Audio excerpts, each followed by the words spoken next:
नमस्कार। एनटीए ने पिछले दिन आप सभी सीयूटी 2026 वाले स्टूडेंटों का स्कोर कार्ड जारी कर दिया है। अब आपको दिल्ली जैसे अगर प्रतिष्ठित विश्वविद्यालय में आपको एडमिशन लेना है तो उसके लिए क्या करना होगा, कौन कौन से डॉक्यूमेंट्स की आवश्यकता पड़ेगी और आपके पास कौन कौन से डॉक्यूमेंट्स है या कौन कौन से डॉक्यूमेंट्स आपको वापस बनवाने हैं, क्या आप आरक्षण की श्रेणी में आते हैं या नहीं आते, तो आज के सेशन में हम लोग इन सभी बातों के बारे में जानकारी लेने वाले हैं। प्यारे बच्चे, यह वीडियो आपके लिए बहुत ज़्यादा इंपॉर्टेंट होने वाली है, क्योंकि अगर आपने यहाँ पर गलती कर दी और आपने ईडब्ल्यूएस जैसे सर्टिफिकेट अभी नहीं बनवाए तो आपका एडमिशन तक कैंसिल हो सकता है और आपने पूरी साल जिस एग्जाम के लिए मेहनत की और वो आपका एग्जाम निकालने के बाद आपको उस आपके ड्रीम यूनिवर्सिटी में एडमिशन नहीं मिलेगा। बेसिकली मैं बात करने वाला हूँ दिल्ली यूनिवर्सिटी का CSAS पोर्टल के बारे में। CSAS पोर्टल का मतलब होता है कॉमन सीट एलोकेशन सिस्टम। अब common seat allocation system DU का अपना एक पोर्टल है, जिसके माध्यम से अगर आपको DU में प्रवेश लेना है तो आप क्या कर सकते हैं, इस पोर्टल पर आपको क्या करना होता है, रजिस्टर करना होता है। ठीक है। अब यहां पर आपके दिमाग में बात आएगी कि भैया ये जो पोर्टल है कब तक खुलेगा, तो मैं आपको बता दूं कि जून के लास्ट तक यह पोर्टल आपका खुलेगा। लेकिन उससे पहले जितनी चीजें मैं आपको बता रहा हूं, मेक श्योर करें कि ये सारे डॉक्यूमेंट्स आप लोगों के कंप्लीट हो जाए। और पोस्ट प्रेफरेंस कैसे भरनी है, क्या चीजें आपको करनी है कि जिससे कि आपका जो रजिस्ट्रेशन है वो कैंसिल ना हो। तो गलती मत करना, जिस एग्जाम के लिए तुमने पूरी साल मेहनत की और आप लोग चले जाएं। देखो, CSA पोर्टल में पहला चरण जो होता है वो होता है आपका रजिस्ट्रेशन का। ठीक है। तो सबसे पहले आपको क्या करना होता है, रजिस्ट्रेशन करना होता है। यहां पर आपको व्यक्तिगत विवरण में जैसे आपका नाम, आपके पिताजी का नाम, आपका एड्रेस, आपका फोन नंबर, आपकी ईमेल आईडी, आपके फोटो, जैसे आपके सभी विषय आपको यहाँ पर फिल करने होते हैं। साथ में आपको एकेडमिक डाटा आपको फुलफिल करना होता है, हाई स्कूल की मार्कशीट, इंटर की मार्कशीट। ठीक है। और ये सभी आपको डॉक्यूमेंट्स क्या करने पड़ते हैं, अपलोड करने पड़ते हैं CSAS पोर्टल पर। अब यहां पर बात करते हैं, चरण होता है प्रेफरेंस का। तो DU प्रेफरेंस का बहुत अधिक ध्यान रखता है कि अगर आपके पास 12th में अगर आर्ट साइड्स है, अगर आपके पास साइंस साइड है, ठीक है, तो यहां पर आपको प्यारे साथी जो पोस्ट प्रेफरेंस है वो बड़े ही ध्यान से करनी है। कॉलेज और कोर्सेज की प्राथमिकता सूची तैयार करना है। जैसे मान के चलिए आपको कोई BA ऑनर्स करना है, BCom ऑनर्स करना है, हिस्ट्री से करना है, पॉलिटिकल साइंस से करना है, तो आप लोग जब कॉलेज और पोस्ट प्रेफरेंस में आप लोग देखेंगे, सॉरी सीट प्रेफरेंस में देखेंगे कि आप जिस कॉलेज में अप्लाई कर रहे हैं वहां पर हिस्ट्री से BCom ऑनर्स है या फिर नहीं, इतनी तो जानकारी आपको होगी। वहां पर BA ऑनर्स है या फिर नहीं, तो आपको यह विषय ध्यान रखना है कि आप जब रजिस्ट्रेशन करें, आप लोग कॉलेज को जिसको प्रेफर करें तो आप लोग मेक श्योर करें कि उसमें BA ऑनर्स है या नहीं। DU के सभी विद्यालयों में BA ऑनर्स हिस्ट्री से नहीं है, BCom आप ऑनर्स हर कॉलेज में नहीं है। ठीक है। तो इंजीनियरिंग भी हर कॉलेज में नहीं है। इस तरीके से आप लोग मेक श्योर करना है कि आप जिस कॉलेज में जिस आपको जो कोर्स है उसमें एनरोल करना चाहते हैं, क्या उस कॉलेज में आपका ये जो कोर्स है अवेलेबल है या फिर नहीं, ये आपको ध्यान देना है। ठीक है। और आपको CSAS का क्योंकि सीट एलोकेशन है ना, सिमुलेटेड रैंक और सीट एक्सेस करना, अब इसके आधार पर आपको जो सीट है वो आपको मिल जाती है। अब मेक श्योर करेंगे भैया ये चीजें हमें नहीं पता है और कोई ऐसी व्यवस्था हो कि जिसके द्वारा हम लोग सीट को क्या आसानी से प्राप्त कर लें। तो मैं आपको बता दूं कि अड्डा 24/7 ने ऑलरेडी आपका एक लाइव बैच जो है वो लॉन्च कर दिया है, जिसके माध्यम से आप DU हो गया, BHU हो गया, इलाहाबाद जैसी जो टॉप की यूनिवर्सिटीज हैं वहां पर एडमिशन ले सकते हैं। उसके लिए जनरली आपको एक छोटा सा बैच परचेज करना होगा और डिस्काउंट चाहिए तो कूपन कोड लगा देना उत्तम21 और वहां से आपको मिल जाएगा। प्रॉपर गाइडेंस मिलेगी, 1-to-1 सेशन मिलेंगे, ग्रुप सपोर्ट मिलेगी, जिसके द्वारा आप लोग आसानी से अपना जो टॉप की यूनिवर्सिटी है उसके सपने को साकार कर सकते हैं। ठीक है। अब यहां पर पहला चरण क्या है कि ऑटो इंटीग्रेशन इंजन। ठीक है। NTA से DU तक देखो, सबसे पहले क्या करता है, जैसे ही आप रजिस्ट्रेशन करते हैं, रजिस्ट्रेशन करने के बाद जो आपकी DU है, DU आपकी NTA से आपका व्यक्तिगत जो विवरण है वो उठा लेती है। अब सवाल आता है कि भैया DU से हमारा व्यक्तिगत विवरण जो है वो उठा लिया जाता है। सबसे पहले CUET के डाटाबेस से आपकी सारी चीजें यहां पर उठा ली जाती हैं। अब आप कहेंगे कौन कौन सी, तो सबसे पहले आपका फोटो मिल जाता है, आपके सिग्नेचर मिल जाते हैं, आपका नाम मिल जाता है और आपकी जन्म तिथि मिल जाती है। अलर्ट डेटा, मोबाइल नंबर और ईमेल। मेक श्योर करें कि आपने जो ईमेल रजिस्ट्रेशन पोर्टल में डाली है सीयूटी एग्जाम जब दिया था, मेल और फोन नंबर आपके एक्टिवेट होने चाहिए कम से कम 3 महीने तक। अब पता कैसे चलेगा? पहले पत्राचार का साधन होता था, लोग पुराने जमाने में पत्र भेजते थे। आज पत्राचार का साधन ना होकर फोन के द्वारा कम्युनिकेट करते हैं या ईमेल के द्वारा कम्युनिकेट करते हैं। अब आपके पास डीयू से कोई मेल आएगा और आपने अपनी मेल आईडी ही बंद कर दी। मेरा सबसे बड़ा नुकसान था, मेरी एक मेल आईडी थी डीयू ब्रदर्स करके, मतलब मैं और मेरे बड़े भाई के नाम से, और वो नंबर मैंने क्या कर दिया, बंद कर दिया। तो मैं बाद में उस ईमेल को एक्सेस नहीं कर पाया।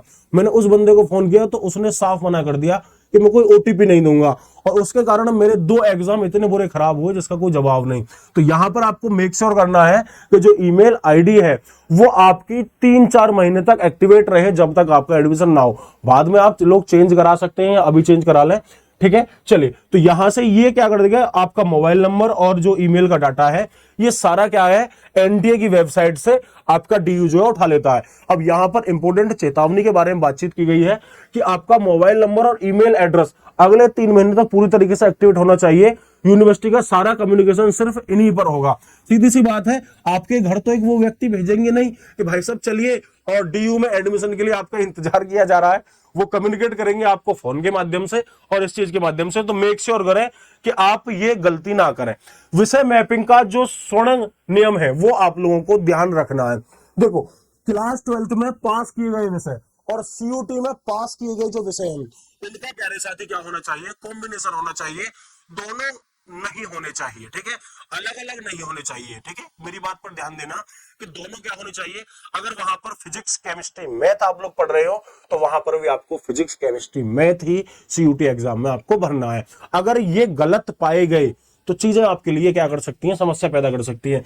नियम क्या है, सीयूटी में केवल उन्हीं विषयों में परीक्षा दे सकते हैं जिन्हें आपने कक्षा 12 में क्या किया है, पास किया है। ये ध्यान रखेंगे, नहीं तो आपका रजिस्ट्रेशन जो है वो कैंसिल हो जाएगा। यदि विषय मैच नहीं करते तो आपका फॉर्म सीधे रिजेक्ट कर दिया जाएगा।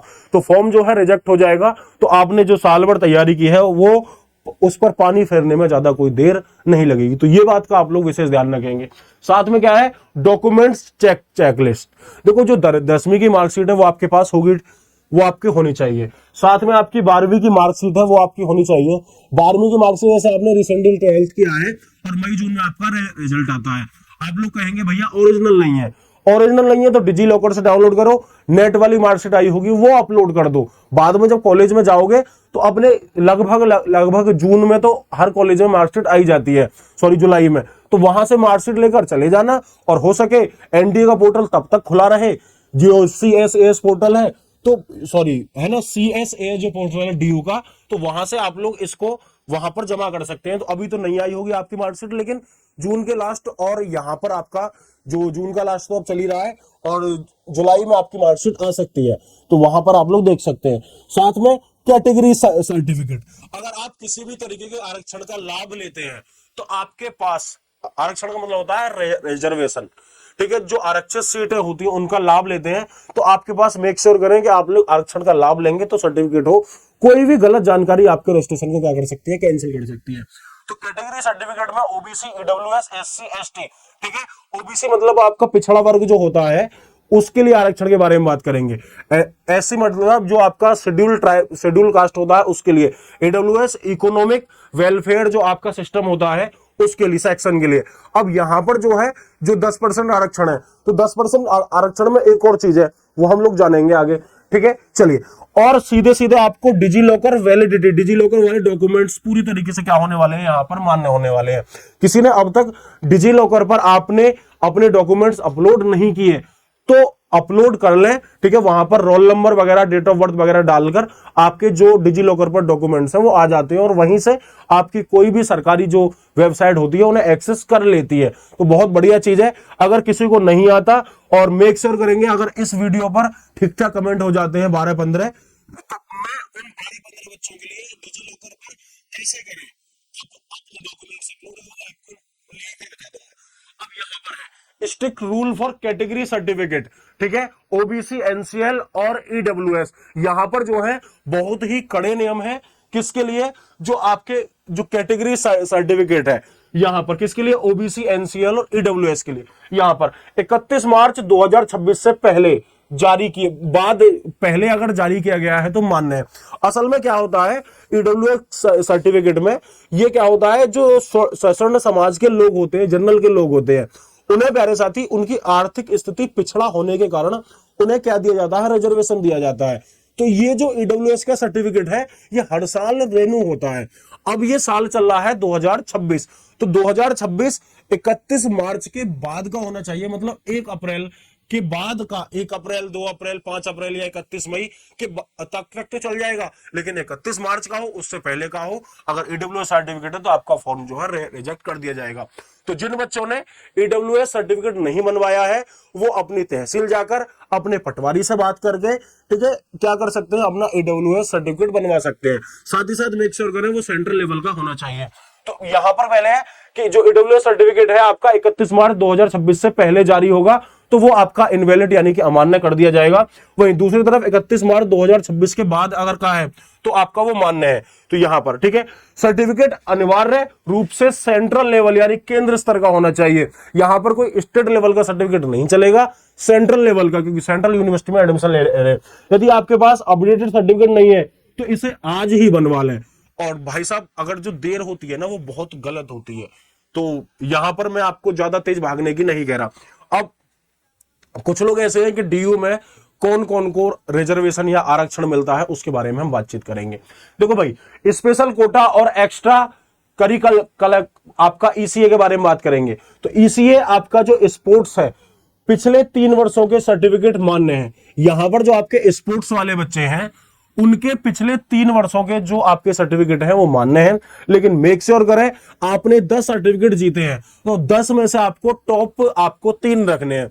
मान के चलिए आपने डिस्ट्रिक्ट लेवल पर कोई चैंपियनशिप जीती है, आपने स्टेट लेवल पर कोई चैंपियनशिप जीती है, आपने नेशनल लेवल पर, इंटरनेशनल लेवल पर कोई चैंपियनशिप जीती है, आप एशियन गेम्स के लिए गए हो और आप लोग चाहते हो कि मुझे एडमिशन मिल जाए, तो आप लोग क्या करेंगे कि भैया मेरे पास 2 तो नेशनल लेवल के हैं और एक मेरे पास इंटरनेशनल का है, तो डिस्ट्रिक्ट और स्टेट वाले का करोगे क्या? अचार थोड़ी डालोगे।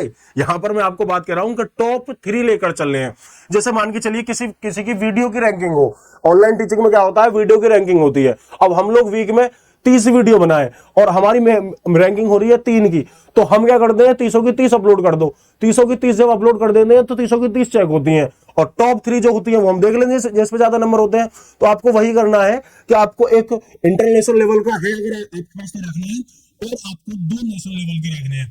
प्यारे बच्चे आपके पास नहीं है तो आपको टॉप 3 रखना है ना। सिंगल गर्ल चाइल्ड, यदि आप अपने माता पिता की इकलौती संतान है, ठीक है, इकलौती बेटी है, तो आपको क्या करना होगा, रिजर्वेशन मिलेगा डीयू में। आपके माता पिता की सिर्फ और सिर्फ आप इकलौती बेटी है तो डीयू में, है ना। कश्मीरी माइग्रेट, जो लोग कश्मीर से माइग्रेट करके भारत में आए हैं, कश्मीरी विस्थापित के लिए विशेष आरक्षण है डीयू में, ठीक है। साथ में सिख माइनॉरिटी, जो सिल्क अल्पसंख्यक है समुदाय के छात्रों के लिए विशेष लाभ है डीयू में। तो डीयू में किन किन छात्रों के लिए लाभ मिलेगा वो अलग से ये दे रखा है, बाकी एससी के लिए, ओबीसी के लिए, ईडब्ल्यूएस के लिए वो अलग आपकी चीजें आपकी होती हैं, ठीक है। तो वो अलग चीज है, लेकिन जो स्पेशल कोटा है वो इनके लिए है, स्पोर्ट्स वालों के लिए, सिंगल गर्ल चाइल्ड के लिए, कश्मीरी माइग्रेंट्स के लिए, जो कश्मीर से आए हुए लोग हैं, और जो सिखों के लिए, ठीक है। चलिए यहां तक आप लोग मुझे बताइए। अब सीएसएस पोर्टल पर रजिस्ट्रेशन फीस, ठीक है। देखो सीएसएस पोर्टल पर जो रजिस्ट्रेशन फीस है वो आपकी कितनी रहने वाली है, अनरिजर्व्ड यानी कि जो अनारक्षित लोग होते हैं, जैसे कि जनरल में जो लोग आते हैं, मान के चलिए कुछ आपके ब्राह्मण आते हैं, कुछ ठाकुर आते हैं, कुछ बनिए आते हैं, और प्यारे बच्चे कुछ आपके मुस्लिम लोग आते हैं, और मुझे जानकारी अगर थोड़ी बहुत कम है तो एक आध और लोग आते होंगे। तो अनरिजर्व्ड में वो लोग आते हैं, ठीक है, जिन्हें किसी प्रकार का कोई आरक्षण नहीं मिलता, तो उनके लिए फीस 250।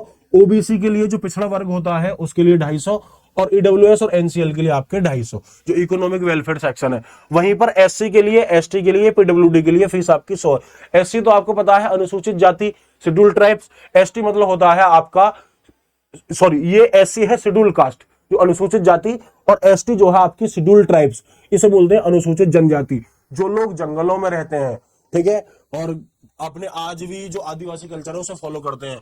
और पीडब्ल्यूडीबी के अगर है, यहां पर देखेंगे अंत में यह फीस केवल फेज 1 रजिस्ट्रेशन के लिए है अतिरिक्त कोटा, जैसे कि ECA के लिए अलग से शुल्क लग सकता है, तो अलग से आपका शुल्क लग सकता है। अब यहां पर हम लोग बात करेंगे डेंजर जोन के बारे में, क्या आपका डेंजर जोन हो सकता है। ठीक है, 3 मेन रीजन फॉर रिजेक्टेड।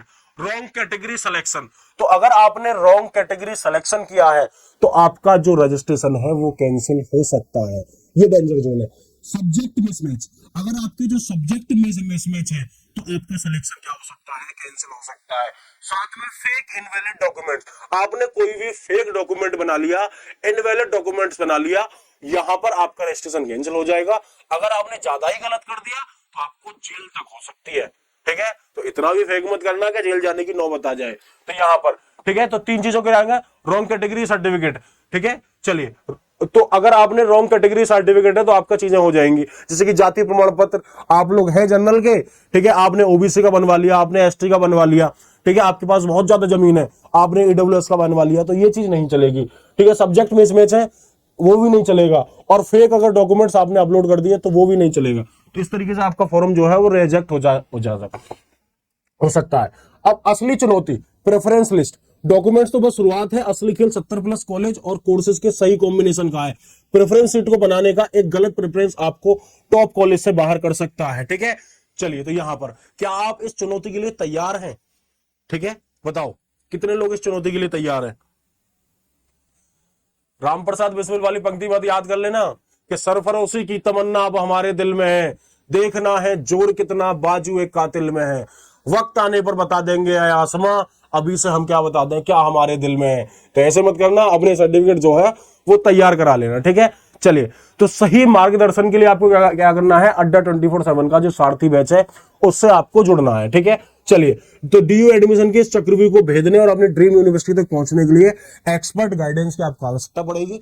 ठीक है, या तो आपके आसपास लोग इतने सक्षम है कि आपको सही गाइड कर पाए, वो ठीक है, मात्र थोड़े से पैसों में आप लोग गाइडेंस ले सकते हैं, जिसके द्वारा आपकी चीजें जो है वो बेहतर ढंग से आपको ड्रीम कॉलेज मिल जाएगा। एक्सपर्ट द्वारा तैयार की गई 100% सटीक प्रेफरेंस सीट है, डॉक्यूमेंट्स वेरिफिकेशन में सहायता होगी और काउंसलिंग के तीनों चरणों में फुल आपका यहां पर सपोर्ट रहने वाला है। अब आपके दिमाग में होगा कि भैया कि ये जो बैच है सारथी ऐप, इसको हम लोग परचेज कैसे करेंगे। सबसे पहले आपको अड्डा 24/7 के कहां पर जाना है, एप्लीकेशन पर जाना है, और आपको प्यारे साथी CUET UG PG आपको सेक्शन क्या है सेलेक्ट करना है। उसके बाद आपको हिंदी मीडियम सेलेक्ट करना है और उसके बाद CUET काउंसलिंग सेलेक्ट करना है। अब यहां पर आप देखेंगे कुछ 2-3 तरह के कोर्स हैं। ठीक है, चलिए, तो यहां पर आप देखेंगे CUET सारथी ऐप है और एक CUET जो आपका कौन सा ऐप है, यहां पर आप लोग देखेंगे प्राइम ऐप है। प्राइम में आप क्या है अपने मेंटर से 1-to-1 जो वीडियो कॉल है, ऑडियो कॉल है, उस पर कनेक्ट हो पाएंगे। लेकिन सारथी प्राइम में एक सारथी नॉर्मल जो है वहां पर आपको ग्रुप सपोर्ट मिल जाएगी, बातचीत आपसे मेंटर करेंगे लेकिन ग्रुप के माध्यम से आपको करेंगे। ठीक है, ये कोर्स 999 का है और ये आपका 2000 का है। अगर यहां पर आपको एक्स्ट्रा डिस्काउंट चाहिए तो आप बाय नाउ पर क्लिक करेंगे और यहां पर एक कूपन कोड डाल देंगे। ठीक है, चलिए, तो यहां पर कूपन कोड डाल देंगे उत्तम 21। तो जैसे ही आप उत्तम 21 कूपन कोड डालेंगे इसे रिमूव कर देंगे और यहां पर डालेंगे उत्तम 21। ठीक है, तो जब आप उत्तम 21 कूपन कोड डालेंगे तो आपको एक्स्ट्रा डिस्काउंट मिलेगा और ये कोर्स जो है 999 जगह आपको 958 रुपए का पड़ जाएगा, 958 का। ठीक है, तो यहां से आप लोग परचेज कर सकते हैं और अड्डा 24/7 की टीम के साथ मेरे साथ आप लोग काउंसिल बैच में जुड़ सकते हैं। ठीक है, चलिए, फिर ऐसे इंपोर्टेंट सेशन में मुलाकात होगी और जो बच्चे डीयू में एडमिशन लेना चाहते हैं उनको ये वीडियो आप लोग रिकमेंड कर सकते हैं। थैंक यू सो मच, जय हिंद।